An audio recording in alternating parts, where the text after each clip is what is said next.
Vamos para mais uma gravação, segundo episódio de podcast. Tá preparada, Ali? Eu tô, e você? Também, vambora? Claro!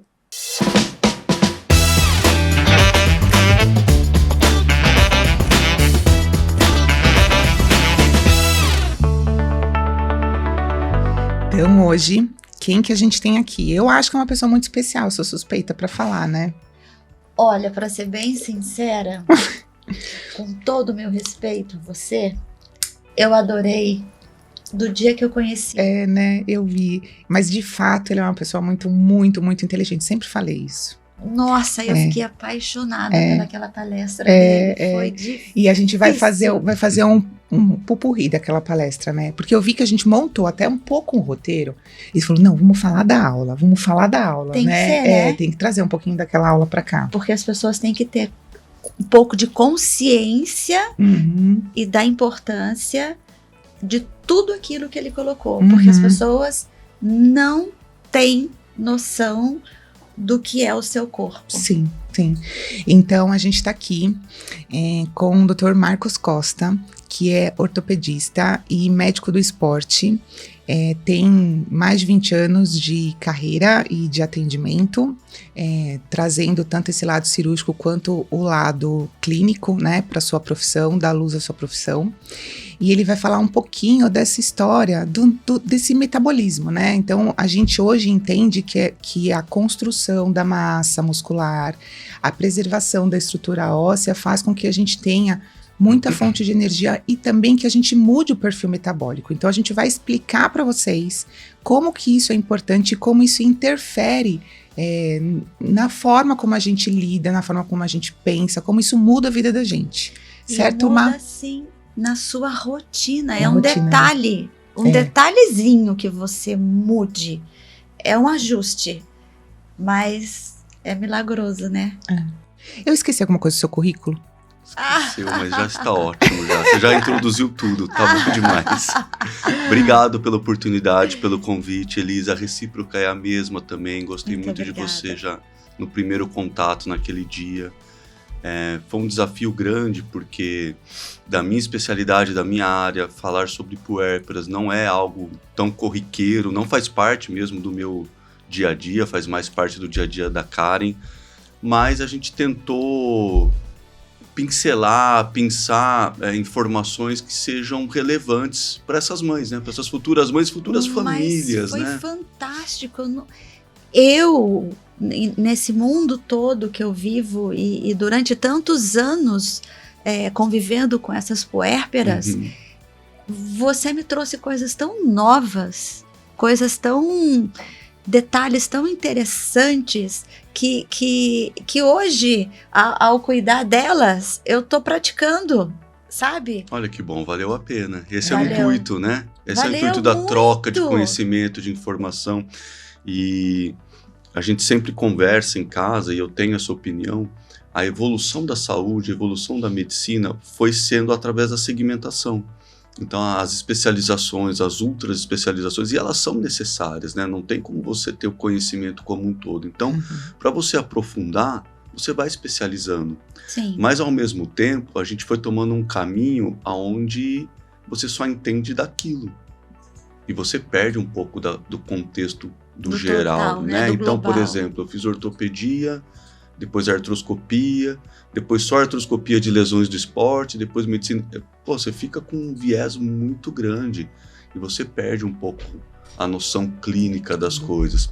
Então, a parte de voltar a estudar metabolismo, voltar a estudar nutrologia, que foi uma pós que eu fiz depois, me deu abriu um pouco a cabeça para o todo, né? Tem um organismo ali. Então, muitas vezes você fica focado naquela lesão no joelho, mas não percebe que a mulher tem um hipotireoidismo, por exemplo, e ali não evolui, entendeu? Exato. Então você abriu, não que você vai ser especialista em tudo, imagina, mas pelo menos saber identificar para poder conduzir melhor, né? Sim, claro. Eu acho que a gente não precisa saber de tudo. Tem como. Mas porque não tem como, senão você acaba não sabendo nada. Mas se você tiver a noção de olhar um ser humano para acolher ele de uma maneira que você possa dizer, olha, eu vou até aqui, daqui para frente, eu vou te conduzir para alguém da minha confiança, porque a pessoa se apega a você, né? Sim. A pessoa acaba criando um vínculo com a gente muito grande. Então, tudo que a gente fala parece que saiu da nossa boca, aquilo é verdade, é aquilo. Então, se você encaminha para alguém que está na mesma linha que a tua de pensamento, sabe? Funciona. As coisas fluem, né? A confiança ainda é a base do relacionamento humano em todas as áreas, né? Sim. Casamento, pai e filho, amizades. E na nossa relação no trabalho também. A confiança é a base, né? Então, aquela autoridade que você impõe, não de autoritarismo, mas de autoridade de que você está falando, ela encara como verdade absoluta, ainda é a base, né? Então, quando você fala, procura fulano, ele vai em fulano. Ele vai. E às vezes a gente fica chateado, né? Quando vai em fulano que você indicou e não tem uma resposta positiva, da maneira que você gostaria ou que ele gostaria, né? Dá uma certa você se sente meio responsável? Nossa, pedi para falar com fulano e foi meio frustrante, porque, nossa. Você assina embaixo da indicação, né? A gente assina, quando a gente indica, a gente assina nosso nome, né? É verdade. Às vezes, nossa, você tocou num ponto agora que isso, assim, é fato mesmo. É uma frustração, porque a gente indica com tanta... como se fosse pra gente. Exato, né? Sabe? E vai com amor, vai com respeito. E aí, quando você vê a resposta, você fala... Você tem que respirar, né? Vamos repensar. E, Má, falando nessa história, então, desse estudo, né? Hormonal, metabólico, né? Essa fase do puerpério é uma fase de profunda mudança, né? Hormonal e, consequentemente, metabólica. Que as mulheres precisam ter essa ciência. Talvez elas saibam que é uma fase de mudança, mas não entendam profundamente, né? O impacto disso e a seriedade. Eu sempre falo que, para trazer um pouco desse tom de seriedade, falo, olha, o que teu corpo demorou 9 meses para mudar, agora ele tem, algumas mudanças vão se autorresolver em 2 dias e algumas até 40 dias, né? Então é muito rápido mesmo. Esses impactos, eles afetam na questão muscular, eles afetam na questão esquelética. Você acha que o puerpério, a depender de como... O puerpério em si, ele já afeta, e a depender do estilo de vida, eu posso ter uma melhoria ou não disso? O que eu acabei levantando, né, que também vou colocar e vou expor aqui, e um pouco é de opinião pessoal, e opinião, cada um tem a sua, não necessariamente é um embasamento, né? Existe uma grande mudança. A mulher é programada para procriar, é a nossa natureza, né? Então, todas aquelas mudanças corpóreas são programadas e a retomada é muito rápida mesmo, né? A gente vê que, por exemplo, o peso, em 50% do peso, em 40 dias já voltou, né? Então, essas primeiras 6 semanas que os antigos chamavam de quarentena, né? Muito sabiamente, quer dizer, boa parte das transformações que levaram 9 meses voltam em 40 dias, mas algumas coisas ficam. Eu tenho que, para mim, como as mulheres estão ficando grávidas cada vez mais velhas, né? Elas não estão mais... Antigamente, quer dizer, começou a ter o ciclo menstrual, já engravidavam. Hoje não, a gente tem mulheres 40 anos por aí tendo uma gestação. Outras prioridades então, antes, não a gestação. Sim, faz parte da evolução da vida da mulher, mas isso tem um peso biológico. Sem dúvida. Tá? Então ela já não tem mais a mesma potência muscular, a mesma elasticidade, a mesma flexibilidade. Se ela não estiver preparada, ela vai sofrer mais.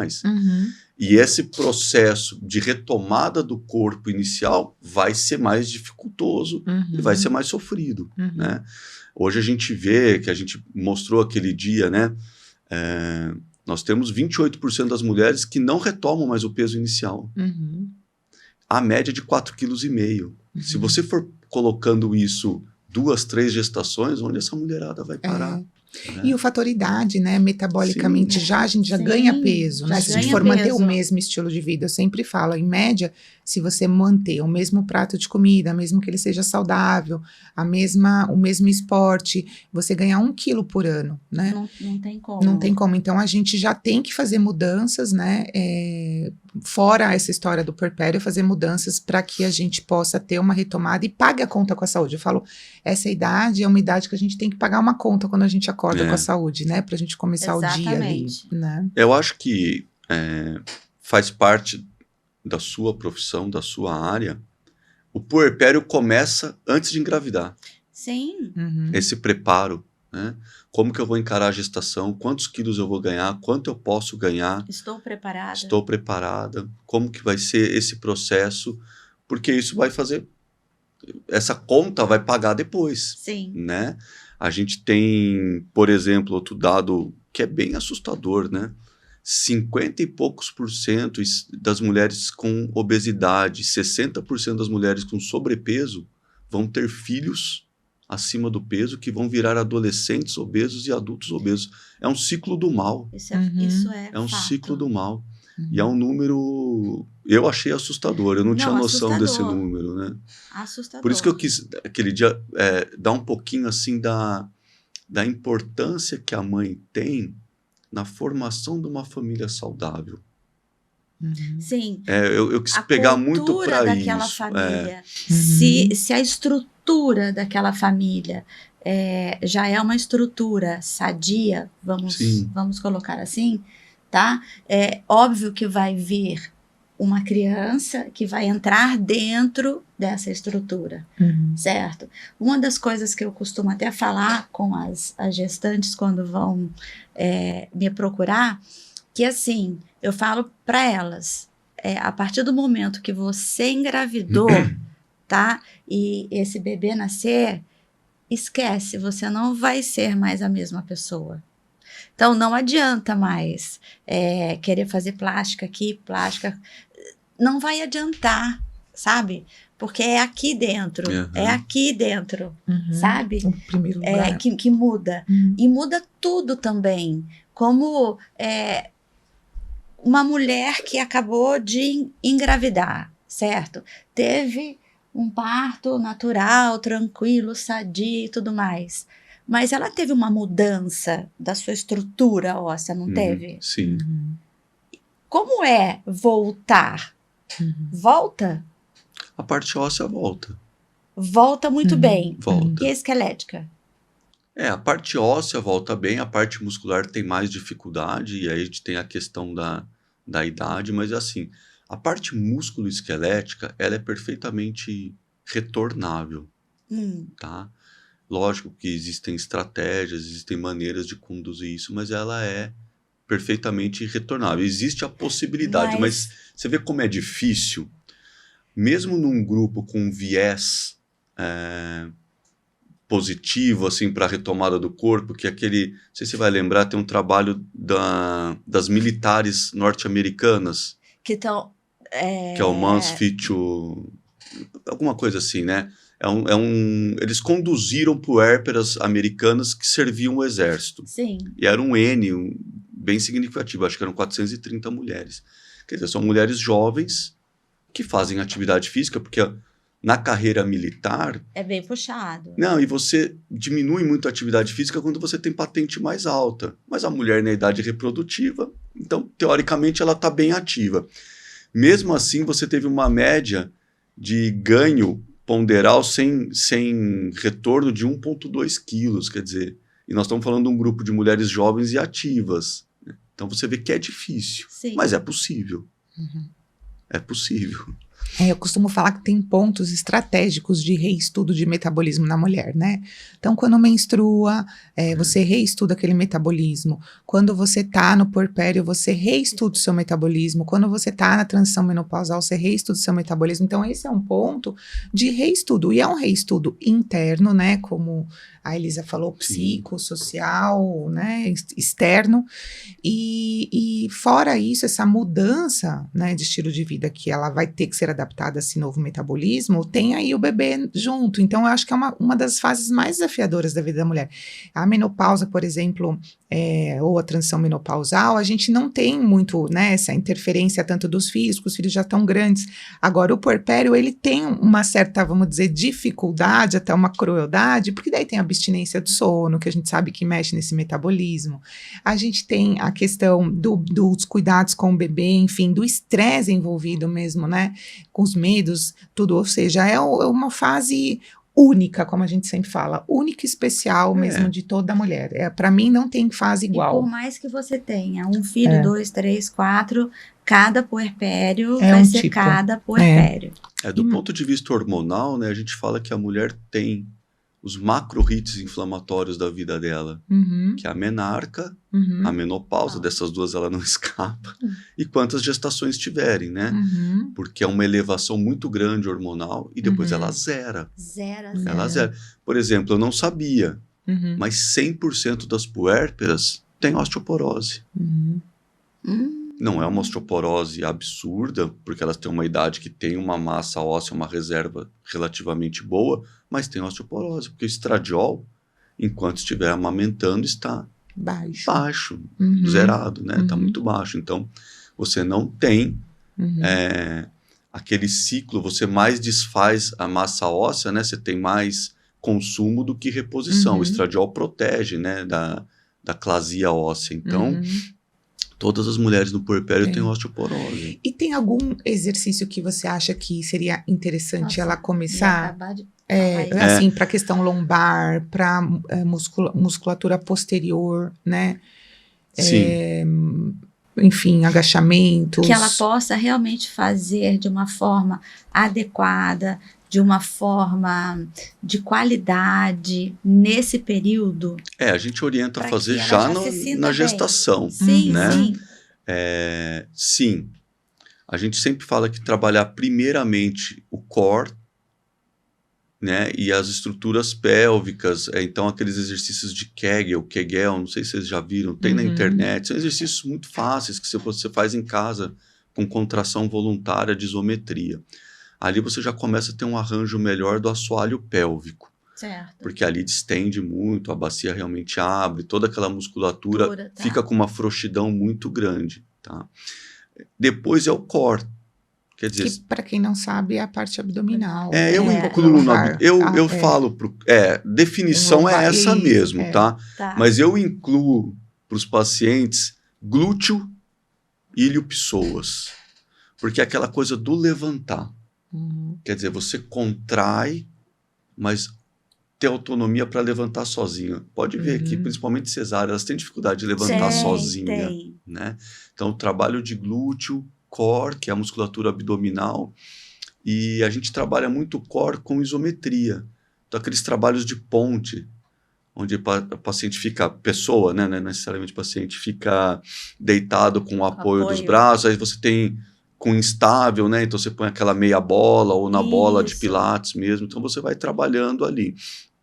E atividade física aeróbica moderada para leve também já pode começar. Então, o ginecologista liberando, dependendo da via de parto, né, a parto cesárea é uma cirurgia abdominal, demora um pouquinho mais. Mais invasiva, mas assim, cara, 6 semanas para caminhada ou uma bicicletinha de leve, dá para fazer, até né? Elas falam, mas eu posso, né, quando elas vão conservar, mas eu posso fazer tudo? Eu falei, depois, né, de 6, você pode. Mas tu, eu falo, mas você não vai nem conseguir. Você fala, tá bom, você pode fazer abdominal com 5 quilos no seu abdômen. Você não vai conseguir, né? Então, esse tudo que a pessoa pensa. É progressão de carga, ela vai de novo, começar né? devagarzinho, ela vai estar no ótimo dela dali 2 meses, que seriam quase que 3 do parto, vai. Mas a grande dificuldade, né, você entrou no ponto, ela consegue fazer atividade, mas ela tem a restrição do sono, de tempo, né? E ela tem uma prioridade biológica ali. E quando a gente fala de restrição do sono, gente, tem um envolvimento de falta de hormônios que são importantes para crescimento muscular, que são formados no sono restabelecedor, que seria um sono que a gente aprofunda, que a gente não tem interrupções, né? Que são pelo menos 2 ciclos de fase REM e não REM. Então, eu faço aquele sono contínuo de pelo menos umas 6 a 8 horas, sem ter stop, né? Isso. Nele, ali eu consigo produzir mesmo cortisol, LH, consigo produzir melatonina, a própria testosterona, que são hormônios importantíssimos para essa questão muscular e que a gente não conta com isso. Secretar, né? Não conta com isso no puerpério. Sono profundo, o puerpério que às não vezes tem. não dá. E aí, o que a gente faz? Normalmente a gente suplementa, né? A gente suplementa alguns, né? Então, às vezes a melatonina pode ser suplementada e cuidado com a dose, porque tem doses altíssimas sendo vendidas que nem bala. A gente suplementa algumas vitaminas, né? Para que isso possa minimizar, né? Esse efeito ruim. O que eu fico muito preocupada é assim, que para cada um nós tratamos e nós olhamos de forma diferente, porque a gente raciocina em função daquela pessoa que a gente conhece, daquela fisiologia, daquela estrutura. A gente acaba conhecendo um pouco do estilo de vida, se a pessoa é mais estressada, se a pessoa é mais calma e tudo mais. Aí você vai lá, receita uma questão aí que vai falar assim, uma medicação homeopática, vamos colocar assim, é um probiótico, é um pós-biótico, enfim, tá? Não tem problema, né? Miga, aconteceu isso comigo? Eu tomei isso. Olha, toma. Foi 10, pode tomar. Vai lá, sabe? Sim. Então, isso muito me preocupa, sabe?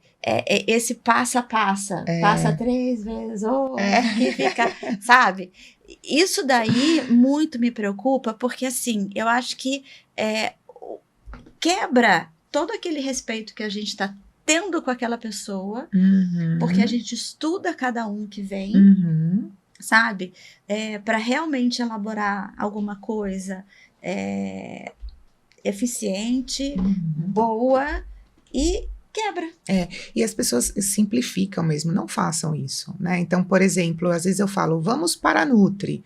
Mas eu já sei que eu como bem. Eu falo, com certeza, você não está. E o que a Nutri fez, né? O que a Fono fez de faculdade. Gente, as pessoas minimizam tanto, né? Achando que às vezes não. Claro que às vezes a gente traz uma consulta por uma simplicidade, para que seja entendido. Só que dentro dessa simplicidade tem um universo de coisas por detrás, né? Muita coisa. A ciência não para, certo? A ciência só cresce. Em vez das pessoas aproveitarem aqueles que realmente querem estudar essa ciência e trazer essas coisas novas, não. Pega da receita, sabe, do amigo. É mais fácil ali do amigo. Se Deus... Aquela história, né? A grama do vizinho sempre é melhor que a nossa, né? Então, assim, eu não vou gastar a consulta, eu não vou gastar, eu pego ali, tudo igual, acabou. E vai resolver, né? Existe aí, nossa, vou polemizar bem, tá? Mas tudo bem. Por favor. Existe uma questão, que é uma questão também, que é uma opinião pessoal, tá? A questão da medicina baseada em evidência, por um lado, ela é muito boa. Por outro lado, ela joga todo mundo no mesmo saco. Você perde a individualidade. E isso é muito bom para medicina, assim, para plano de saúde, para medicina de órgão governamental. Então você traça aquelas metas. Mamografia, vamos chutar, cada 2 anos, porque a gente percebeu que entra uma questão econômica também ali, você perde a individualidade. E a gente acabou adaptando as pessoas a essa coisa, que é tudo igual para todo mundo. E não é. Não é. Então hoje, quando a gente fala em numa performance melhor, numa individualização, é bem isso que você falou. Porque o pré-biótico para você, ok, para a Karen tem que ser um probiótico. E muda muito. Muda muito. Aliás, e faz diferença. A importância, né, do intestino é muito grande para tudo. A questão da melatonina. Isso é uma questão muito problemática. A melatonina é um hormônio. Assim como os outros hormônios, ele trabalha como? Com feedback negativo. Tá alto, o corpo produz menos. Tá alto, o corpo produz menos. Tá baixo, produz mais. Você dá dose alta, todo mundo preocupado com o quê? Testosterona, porque é um problema. É um problema, né? Mas a melatonina é o mesmo mecanismo. Sua glândula pineal vai parar de produzir. E o pessoal tomando 5, 10, 15 miligramas, entendeu? Vende sem receita. Cada vez vende sem receita. E aí o que acontece? Foi bom para Elisa, a Karen vai querer. A Elisa dormiu, tudo bem, mas e aí? Você vai ficar sem produzir? Vai tomar para sempre? Então, para você ver como as coisas têm 2 pesos e 2 medidas conforme elas se dissipam na sociedade, na mídia, no próprio meio médico, né? O desconhecimento de alguns assuntos por nós mesmos. E não tem problema nenhum você desconhecer. O problema é você dar opinião naquilo que você não conhece. Que não conhece. Ou só ficar repetindo o que o outro fala, porque você acha que o outro é autoridade, e aí você repete sem ir atrás. E aí você propaga alguns absurdos que existem, né? Como, é que não é o assunto, mas as questões de reposições hormonais ou as questões relacionadas à atividade física. E aí você minimiza o trabalho do nutricionista, exatamente, do fono, da equipe que está ali em volta. Né? Para mim, assim, eu até brinco com a nossa nutri lá, a Amanda,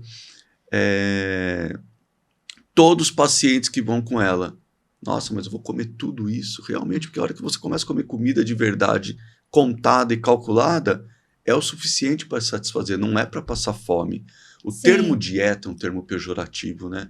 A gente condicionou dieta a uma coisa sofrível e temporária. Eu vou fazer dieta, 40 dias de sofrimento. E aí, não é. A dieta só é para emagrecimento. Só. Qualquer coisa relacionada à saúde já é porcaria. Não é para melhorar a sua saúde. Mas nós brasileiros temos uma relação com a estética corporal muito grande, né? Aliás, é o maior povo do mundo com relação à preocupação corporal. Corporal. E falando nisso, até a gente trazendo, né? Vai indo longe. Vai indo. Essa questão corporal, do posicionamento. Então, a amamentação, ela é um dos grandes desafios nessa fase do puerpério para a mulher, né? Então, ela é super difícil. A doação é enorme, né, da vida da mulher. E muitas vezes elas amamentam, né, onde dá. Né, onde dá, do jeito que dá, com a posição que dá, até mesmo quando eu fui comprar a cadeira, para mim, né, a minha cadeira de amamentação, ela não apoiava exatamente o braço na altura que precisava, eu ficava com isso daqui mais baixo, a própria almofada, né, da amamentação, ela tinha que ter o dobro da espuma para que o bebê ficasse na altura que tinha, então, ou seja, tudo é individualizado, adaptado.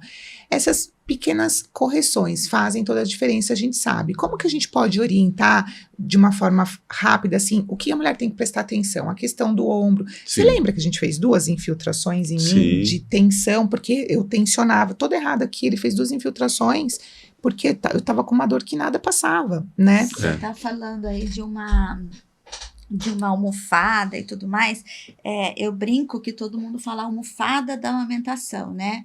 Eu geralmente falo, gente, é a boia da amamentação. Por que a boia? Porque tem que ficar aqui em cima. E aí eu trago vários apoios para ficar aqui embaixo.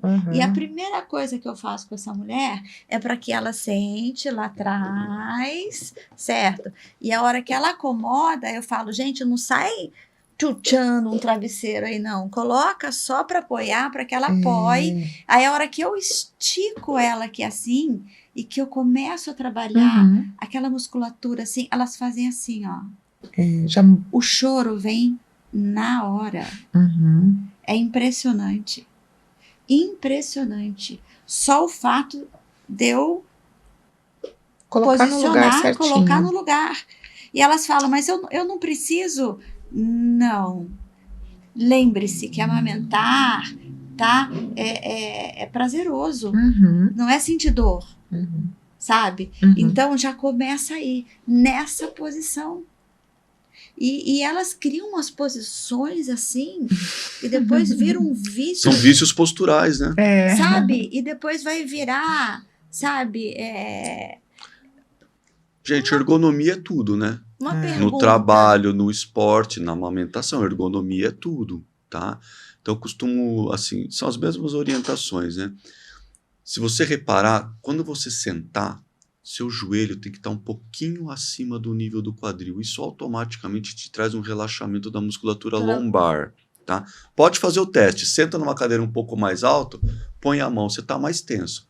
Leva um pouquinho o joelho acima do quadril, pouca coisa. Então, se a cadeira está alta, que normalmente para mulher as cadeiras são altas, põe um apoio no pé. Um apoiozinho lombar. Pode ser um travesseiro. Para cadeira, eles vendem Mercado Livre, Amazon. Sim. Posso só fazer um parênteses importante para elas? Esse apoio no pé, também ele traz a vascularização e a questão da drenagem. Da drenagem. Na verdade, o retorno venoso. Isso, porque as nossas peso, veias estão muito dilatadas e por questões hormonais do parto. E a gente tem uma propensão ao inchaço e até mesmo se a gente não ajudar esse retorno venoso, a gente fica muito propenso a ter varizes, enfim, ter ruptura de veias. Então, o puerpério, ele é muito importante. A perna sempre tem que estar apoiada nesse banquinho todo momento que você estiver sentado. Então, perna pelo menos a 30 graus. E apoiada ou reta? Eu acho que, na verdade, para lombar, apoiada, né? Para retorno venoso, ela tem que estar elevada, a 30 graus. 30 graus. Porque quando você põe ela reta aqui, você vai também tensionar a lombar. Tá? Agora, também, por exemplo, quando o pessoal que tem problema de ergonomia no trabalho, ninguém consegue 8 horas aqui. Então, você também dá uma levantada, uma alongada, uma esticada, lógico, né? Mas a posição ideal é joelho semifletido, né? E com apoio mesmo, só para estar um pouquinho elevado. Na sua aula lá, eu que sou baixinha com as pernocas pequenas, né? Eu agora, ou tenho um negocinho, ou então o salto aumentou. Adorei! Salto aumentou, porque, ó, aumenta. 8 horas sentada até melhor, porque nem você nem vai ficar muito tempo em pé. E aí essa região que você falou, que você libera ali, que é a região periescapular e região do pescoço, é uma região que a gente tensiona muito no estresse.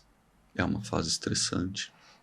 E a gente tensiona muito no pegar qualquer peso. A gente automaticamente aumenta a tensão. Aqui, né? Então precisa estar apoiado mesmo. Um apoiozinho de cervical. Algumas cadeiras têm, né? Aquela curvinha ali para ela poder apoiar a cabeça. E realmente a criança tem que estar apoiada e não ela sustentando. Porque a criança tem um peso progressivo. Sim. Né? E quanto tempo fica amamentando? É bastante, né? Quantas horas fica? Troca... 24, né? Tô brincando. Por dia, seguido, 24. Mas uma mamada tem quanto tempo? A duração é de 20 a 25 minutos. Então, numa mulher que tá sem estrógeno, sem testosterona, sem progesterona, tá tudo lá embaixo, a única coisa que circula é prolactina ou citocina.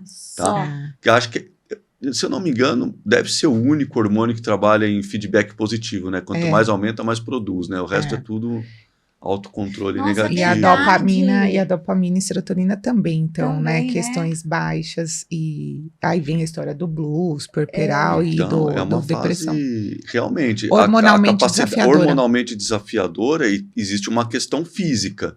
E aí eu volto naquela questão. Com 20 anos é uma coisa, com 40 é outra. Então, tem que se preparar fisicamente para isso também, né? Sim. E existem os próprios exercícios, né? Tem diferença para parto normal ou cesárea que você recomenda?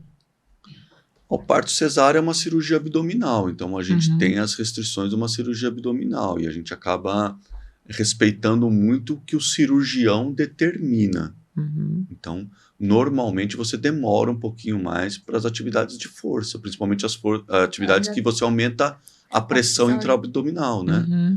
Mas assim, para caminhada leve, com uma bicicleta leve, eu acho que tem pouca diferença mesmo. Eu poderia resumir assim, na verdade não tem diferença, né? Porque a recuperação é só a recuperação da quarentena dos dois e depois o corpo ok, né? Sim. Então, eu acho que não tem muito. O que teria diferença de impacto de tipo de exercício físico é, na verdade, o ganho de peso ponderal, o que aconteceu na sua gestação, as suas dificuldades prévias e não a via eliminando de parto, as né? outras variáveis, pensando só na variável via de parto. Sim. Igual, né? Igual. Normalmente eles falam, realmente, 40 dias está liberado para começar, independente da via. Se você não teve nenhum problema, complicação. E até mesmo no parto normal, tem complicações que te limitam, podem te limitar até mais de 40 dias para fazer. Por isso que a gente orienta baseado no que o cirurgião, o ginecologista libera, né? Para não ter conflitos. O colega está liberando para que você possa realmente agir. Trabalhar. Aproveitando aqui, Karen, essa que eu sei que muitas mulheres devem se questionar a isso. São várias camadas, certo? Musculares, que você está ali, são 6 camadas, mais a externa. Como que fica isso para os exercícios? Tranquilo? Tranquilo, A recuperação... tranquila. Sim. A convalescência de qualquer processo, isso a gente está falando da cesárea, né? Isso. A convalescência, que é a recuperação do ato cirúrgico em si, né? Então, não estou falando da entidade parto, porque parto, quando a gente entende de parto, independente da via, né? Sendo cesárea ou normal, a gente está falando de todo um processo também hormonal, um processo de abertura e fechamento de ligamentos, de estrutura óssea. Mesmo sendo a cesárea, você tem processos que acontecem ali do último mês, do último trimestre, enfim. Então, quando a gente fala de parto, eu costumo dizer que é um universo mais como hormonal metabólico. Agora, quando eu estou falando do processo cirúrgico em si da cesárea, é isso que eu entendi a pergunta, a cesárea não tendo nenhum tipo de complicação, né, e o cirurgião, né, e isso conta também como você escolhe um médico bom, bem treinado para um parto normal, um médico bem treinado para um fórceps, e tem médicos bem treinados para cesárea, e tem médicos que não são muito treinados para cesárea. Sendo um médico bem treinado, esse processo cirúrgico, ele tem um fechamento super adequado, com os fios adequados, são camadas isoladas de fechamento, você não fecha tudo junto, por exemplo, você fecha uma camada por vez, com fios bonitinhos, isso. E quando você faz a convalescência, toda a convalescência, ela é tão importante quanto o ato cirúrgico. Então, a recuperação, ela interfere muito no que o médico fez, né? Uma pessoa que não faz uma boa recuperação, ela acaba com a cirurgia mais linda que foi feita. E então, a pessoa fazendo uma boa convalescência, e é desafiador, porque tem um bebê para cuidar, né? No parto, a gente tem um bebê para cuidar. Então, a gente costuma tentar dar dicas ali para que ela faça uma boa convalescência, precisa da rede de apoio para isso, e aí vida normal, né? Então, vida quando normal, o Dr. graças a Deus. Entra com as suas dicas, né, com os seus atendimentos, com os seus exercícios, então não tem essa desculpa. Não. Tá valendo para todo mundo. Tá valendo para todo mundo. Tá. Então, assim, eu pedi para você explicar, para deixar bem claro, hein, galera? Tá? Que, assim, mamães, não adianta vocês falarem, é porque eu acabei de fazer cesárea. Então não posso, sabe? Não. Então, tá aqui, tá explicado, tá? E finalizado. Exatamente. Então, assim, faz parte da prescrição, né? A atividade, né? Ela na gestação, parte, inclusive. Assim como a medicação, suplementação, a prescrição de atividade física, dos exercícios que serão feitos, faz parte da prescrição médica. E às vezes elas falam muito isso, inclusive para o ortopedista, né? Que a gente está aqui até aproveitando essa ênfase. Meu ortopedista, a depender da lesão que tem, meu ortopedista não liberou para atividade física. Eu falo, olha, é difícil isso acontecer. E quando eles não liberam, é por tempo curto. Porque é difícil um médico te deixar proscrito atividade física, gente, ou alguém da área de saúde. você pode, por um tempo determinado, limitar, mas quando você tem um retorno, e se você tem realmente uma limitação, né, sei lá, uma artrose, algo que você tem exercícios especializados para aquilo, né, Mar? Não é? É muito difícil a limitação total. 60% das mulheres fala que não pode fazer atividade física. O meu ortopedista disse que não posso que fazer. eu tenho uma pode parar que eu tenho com não isso. sei o que eu tenho. Mas eu escuto isso também. Eu passei no ortopedista e falou que não. Eu falei, não, gente. A inatividade vai ser pior. O que a gente tem que fazer é orientar o que você pode e o que você não pode fazer. Na verdade, existe uma questão também que ética, a gente não prescreve o exercício, a gente prescreve que rumo tomar. E o profissional da educação física que prescreve. Tá? Sim.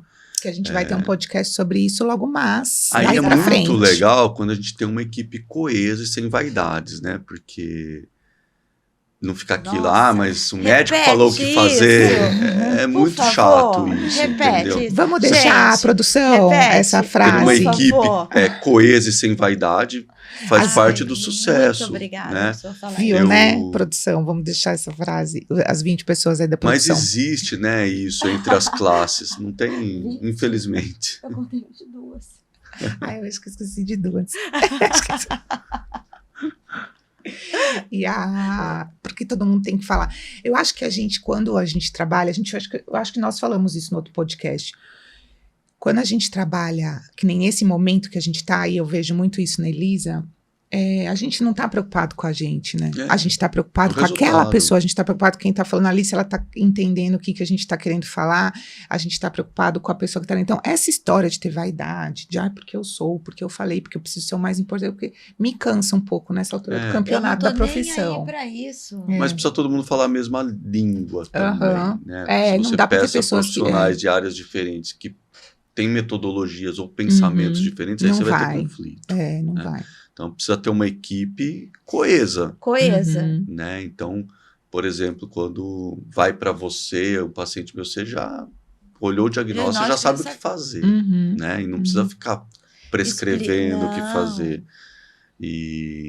Porque daí é aí que tem a briguinha, né? Às vezes, pede para mim o que fazer. Aí bate no profissional da educação física, quem manda sou eu. Aqui existe isso. Mas também existe um outro lado.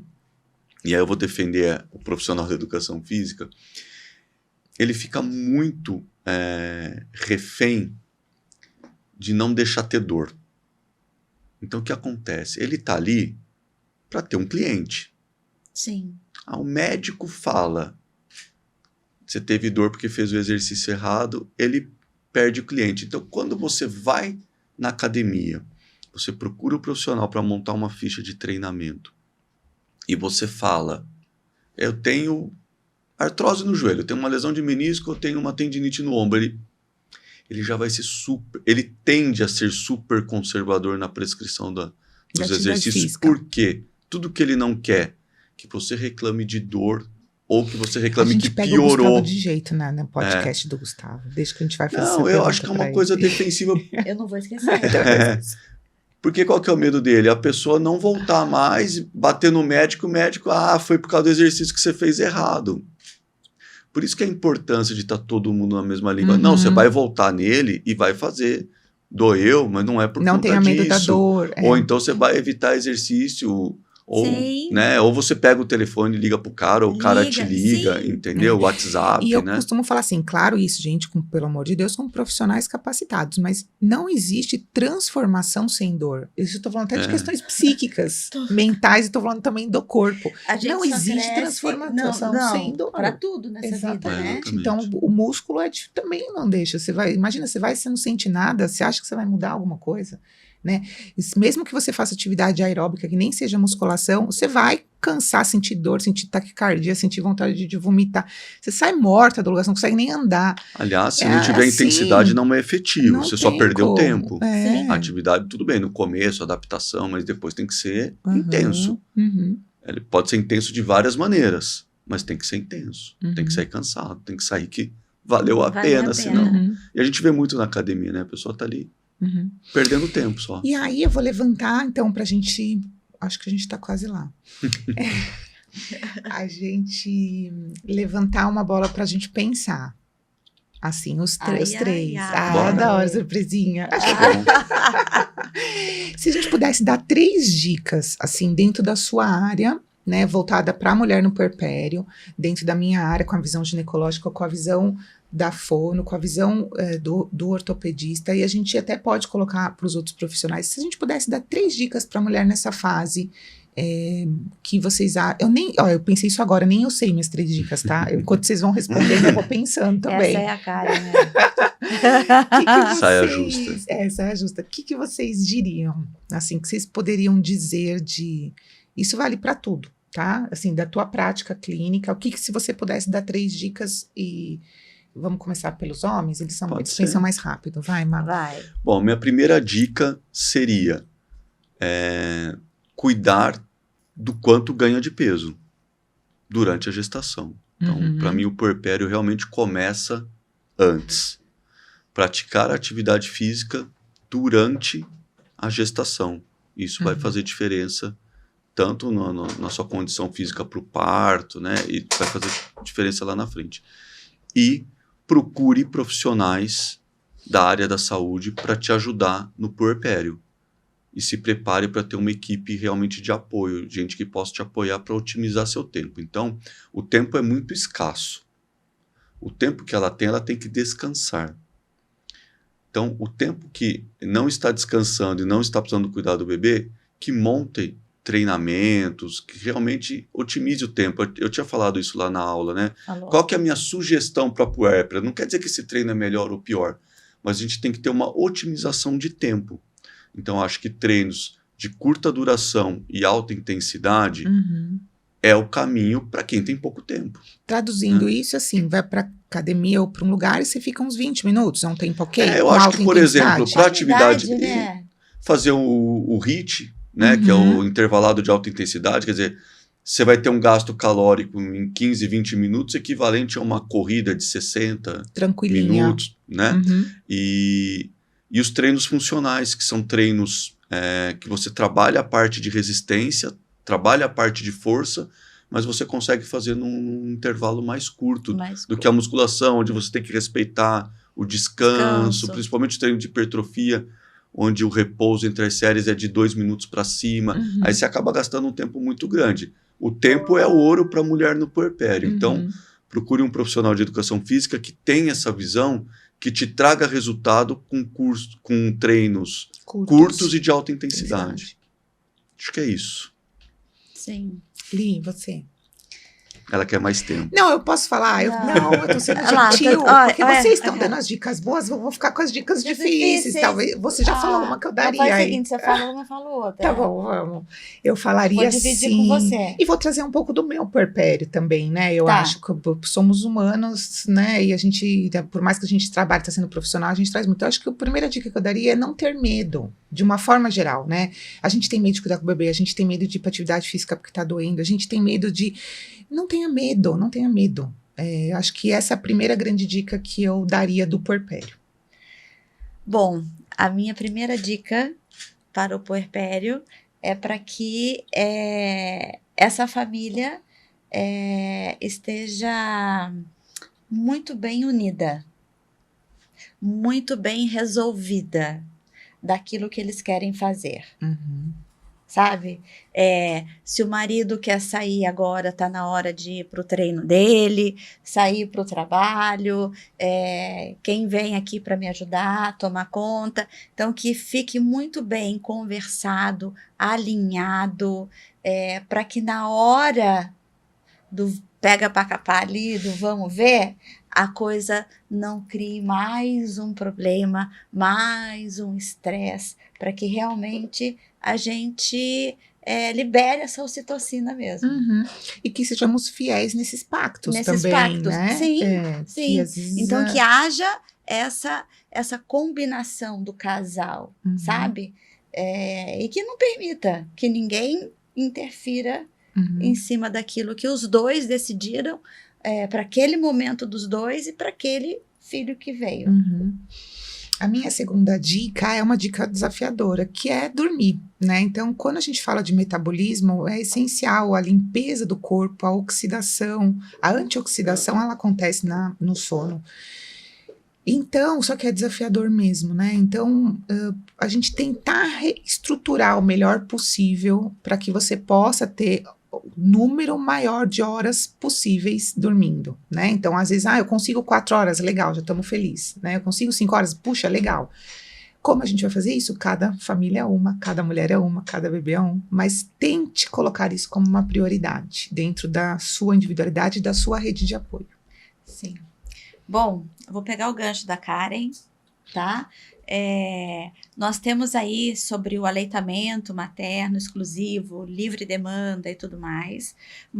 Porém, nós sabemos que o bebê que está em aleitamento materno exclusivo, ele não dura mais do que 1h30, 2, certo? Então, se você já sabe que esse bebê vai acordar, sabe? Então, faça essa rotina durante o dia, tá? De ofertar esse mamar para esse bebê de 2 em 2, sabe? Porque ele vai ter um gap grande alimentar de suporte, tá? Para que à noite vá realizar o sono que tanto a gente tá dizendo aqui, que é um sono positivo, que é um sono de qualidade e que possa, né, poder reabsorver todos esses hormônios. E um detalhe, por mais que essa mãe ela tenha esse tempo e tenha que ter um tempo para que ela faça o exercício e tudo, se ela em uma dessas espaços entre uma mamada e outra, se ela dormir 15 minutos, 15 minutos equivalem a 2 horas do sono dela à noite, porque vai ser tão prazeroso esse sono de 15 minutos, que ela tá tão cansada, que vai valer. Já dá um up. A minha, olha, teria 10, né? Mas vamos ver as 3 principais aqui. Eu acho que eu diria para que é uma coisa muito simples, tá? Muito simples mesmo, mas que a gente não vê. Beba água, beba 2 a 3 litros de água. Então, a desidratação, porque a gente não tem tempo, a gente não pensa, então deixe aguinhas para os lugares, ou então cada vez que eu amamentar eu vou tomar o tanto de água. E a pessoa, a gente percebe que ela faz isso nos 15 primeiros dias, nos 30 primeiros dias, depois ela esquece, né? Gente, olha só, não é mito, tá? Você pode, enquanto amamenta, você pode beber água. Tem esse mito? Opa! Se enquanto você bebe água... Não pode... Não, seca, entendeu? Não acredito. Ou então, deixa o leite aguado. Tá. Entendeu? Não é imediato. A coisa não é bem assim, tá? E aí, então eu acho que isso daí, a desidratação, ela cansa, ela muda metabolismo, ela te deixa mais estressada, ela te deixa sem energia. Então, é uma coisa simples que todas as mulheres podem fazer, mas faça a questão, deixe lembretes, né? E, enfim, beba água, pelo menos 3 litros por dia. E eu falaria para essa família aproveitar o tempo, tá? Para de ouvir todo mundo. Sai disso daqui. Esse é o conselho bom. Sai de grupos de WhatsApp te dando dicas e tudo mais. Faz aquilo que o teu coração manda. Pode ter certeza, confia, creia que vai dar certo. Aproveita, o tempo passa, gente, essa criança cresce e não tem como voltar. Tá Li, bom? a produção tá te chamando ali, ó. Uma pessoa. Gente, a gente vai ter que acabar, porque tem alguém dando sinal pra mim, assim, sabe? Tinha mais umas coisas. Mas... Tinha? Não, imagina, é que assunto velho. Mas né? o senhor pode voltar? Posso, quantas vezes quiserem. Por favor. Acho que a gente pode aprofundar na história da oxidação que ele falou na aula, né? Na Uma radical questão livre, inflamatória, né? Questão hormonal, tem muita importância coisa... do sono. Eu a gente acho fica que falando, tem que dormir, mas por quê, né? Aprofundar nisso mas tudo. Temos que aprofundar nisso tudo, porque tem muito Tem muita conteúdo coisa para pra passar. falar. Eu acho que uma coisinha só que eu acabei esquecendo, cara. A gente tem pregado muito que ausência de doença não é sinônimo de saúde. Sim. Tá? A gente aprendeu muito a só procurar doença, esqueceu de procurar saúde. Uma coisa que eu faço para todos os pacientes que vão começar a atividade física, é a gente dá uma escaneada na parte metabólica hormonal. E para puérpera não deve ser diferente. Eu acho que lá pela 6ª, 8ª semana de pós-parto, tem um tempo de revisão geral, de parto, tem uma consulta de revisão de parto. Ferritina, são coisas que vão influenciar no desempenho, no cansaço e na própria condução dela do puérpero mesmo, da amamentação, né? A questão energética envolvida na amamentação, que é importante, os gastos calóricos envolvidos. Então, a gente tem assunto para chuchu. Para fazer atividade física, você tem que ter reserva, né? Também, tem que ter exatamente. reserva. Então, essa reserva tem que ser vista. Precisamos. Li. Oi. Olha lá. Posso pegar? Bom, fica aqui uma Muito lembrancinha. obrigado, gente. Nossa. Já foi um prazer enorme de vir. Senhor. O convite, fiquei super feliz. Muito obrigada. Obrigada Obrigado de coração. Obrigada por vocês estarem com a gente, né, em mais esse episódio de podcast. Eu espero que tenha ajudado muitas de vocês. A gente volta a aprofundar mais o assunto. A gente vai falar de antioxidação, inflamação, que mais uma glicação, tudo isso que vocês precisam aprender e que ajudam para que a gente tenha um resultado muito legal no puerpério. Sim, né? E cada vez melhor para vocês e por vocês. Muito obrigada.